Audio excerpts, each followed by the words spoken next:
Toujours dans la partie donc définition des services que nous allons utiliser donc pour la suite. Donc on va parler de security group et de autoscaling group. Control traffic your AWS resources using security group. Les security groups sont des pare-feux virtuels qui contrôlent donc le trafic entrant et sortant des ressources AWS, comme les instances ou les load balancers.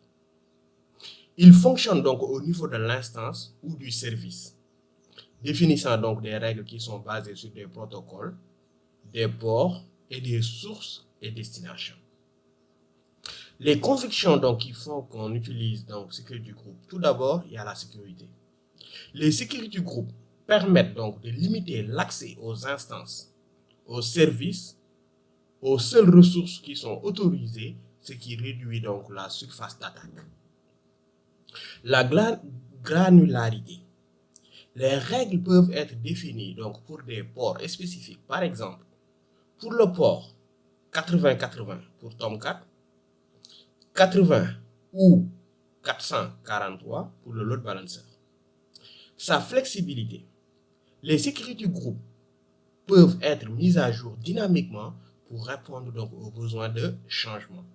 Dans le projet Lift and Shift Strategy, le security group de l'instance app01 autorise donc le trafic entrant sur le port 80-80 depuis le security group, le load balancer, ce qu'on avait déjà fait, et temporairement depuis l'adresse IP locale pour les tests. Donc on va le voir tout à l'heure dans la partie technique.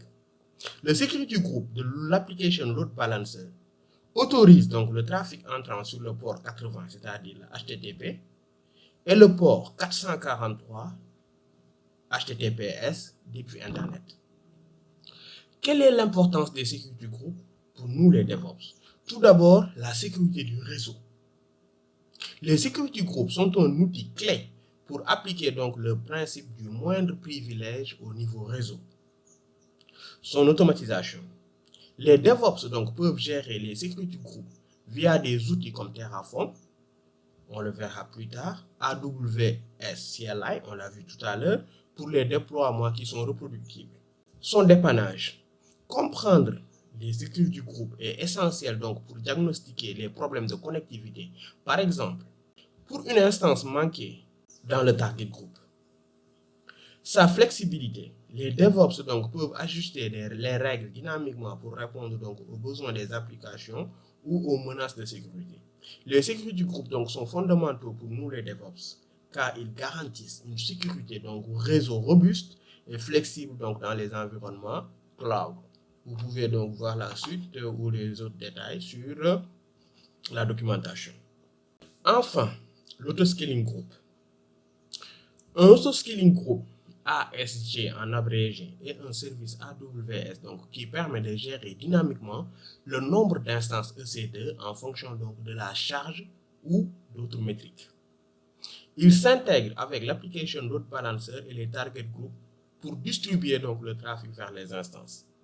La conviction qui font que nous utilisons donc l'autoscaling group est tout d'abord sa scalabilité. C'est-à-dire, l'autoscaling group ou les autoscaling groups ajoutent ou suppriment automatiquement donc des instances en fonction de la demande.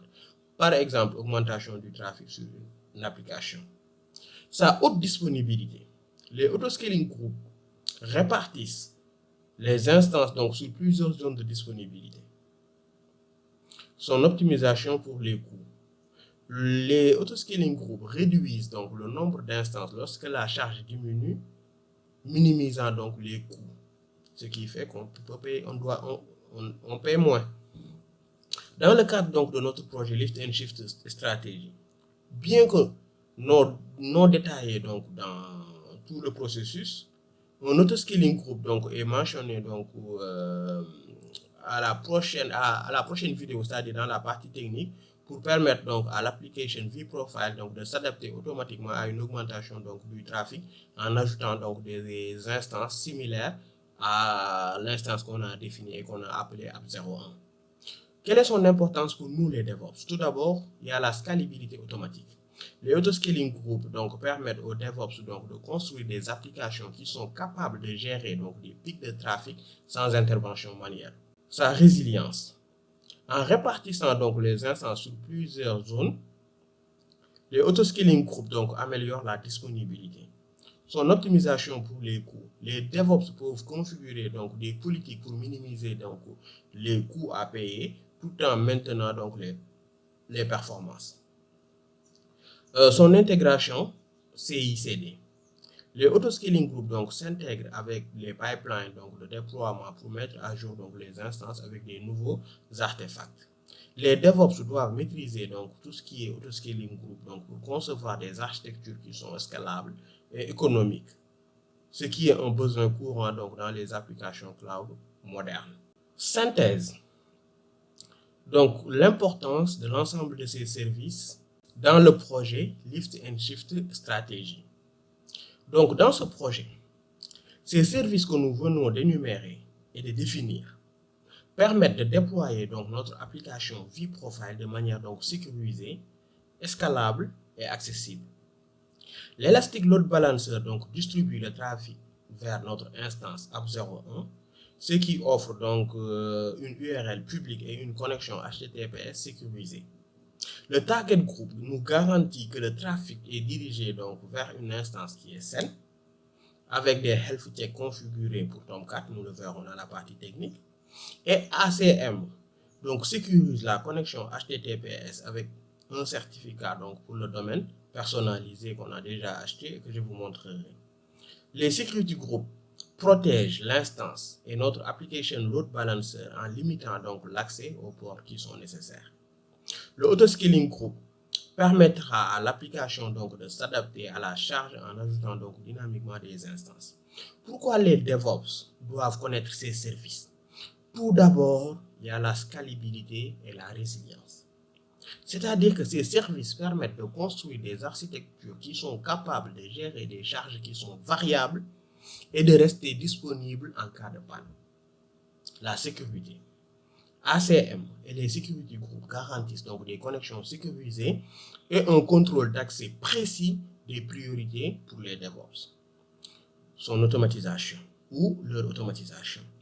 Ces services donc s'intègrent avec des outils comme Terraform, CloudFormation ou les pipelines CI/CD pour automatiser donc les déploiements et la gestion d'infrastructures. La standardisation, l'Elastic Load Balancer, le Target Group, ACM, Security Group, le Autoscaling Group sont des composants qui sont standards des architectures AWS. Ils sont utilisés dans la plupart des projets cloud. Leur dépannage et leurs optimisations. Comprendre ces services est crucial pour diagnostiquer les problèmes, par exemple health check échouant, et optimiser donc les performances et les coûts. En conclusion, la maîtrise de Application Load Balancer, de Target Group, de l'ACM, de Security Group, de Autoscaling Group est essentielle donc pour nous les DevOps, car ils nous permettent donc de déployer des applications web sécurisées, scalables, automatisées. Comme donc illustré dans le cadre de ce projet, Lift and Shift. Ces services donc sont au cœur des pratiques modernes de gestion d'infrastructures cloud, très important.